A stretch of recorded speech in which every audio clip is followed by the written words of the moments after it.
मंत्र भक्षण की विधि।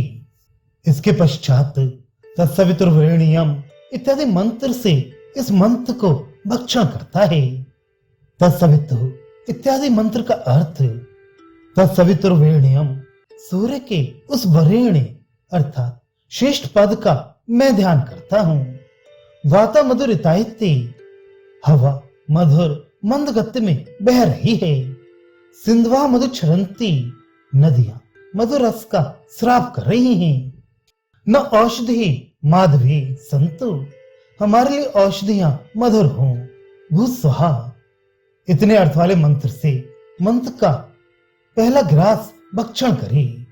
दिवस से भर्गा धीमहि, हम सविता देव के तेज का ध्यान करते हैं।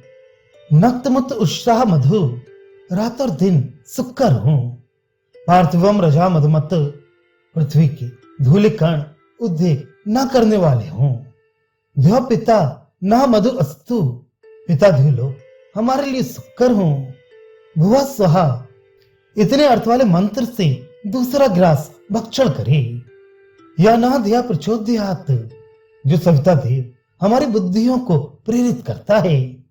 न वनस्पति मधुमान, हमारे लिए वनस्पति सोम मधुर रस में हो।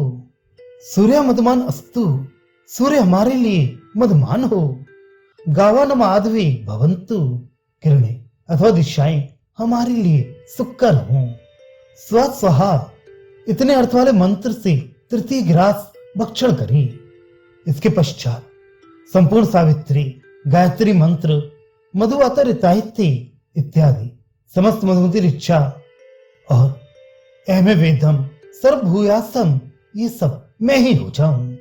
भूर्भुवः स्वहा, इस प्रकार कहकर अंत में समस्त मंत्र को भक्षण कर दोनों हाथ धो अग्नि के पश्चिम भाग में पूर्व की ओर सिर करके बैठता है। प्रातः काल में दिशा में एक पुंडरीकमस्यहम भूयासम, इस मंत्र द्वारा आदित्य का उपस्थान नमस्कार करता है। फिर जिस मार्ग से गया होता है उसी से लौटकर अग्नि के पश्चिम भाग में बैठकर आगे कहे जाने वाले वंश को जपता है। इसके पश्चात वह मंत्र को भक्षण करता है।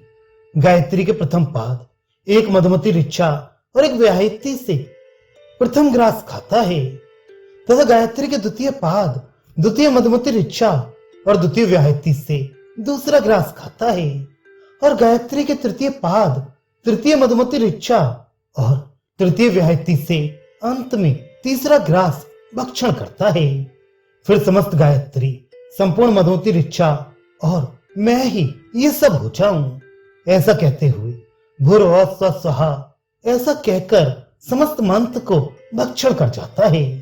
वह सारा द्रव्य जिस प्रकार 4 ग्रासों में समाप्त हो जाए, इसका पहले ही विभाग कर ले। जो कुछ पात्र में लगा रह जाए उस पात्र को धोकर उस सबको चुपचाप पी जाए।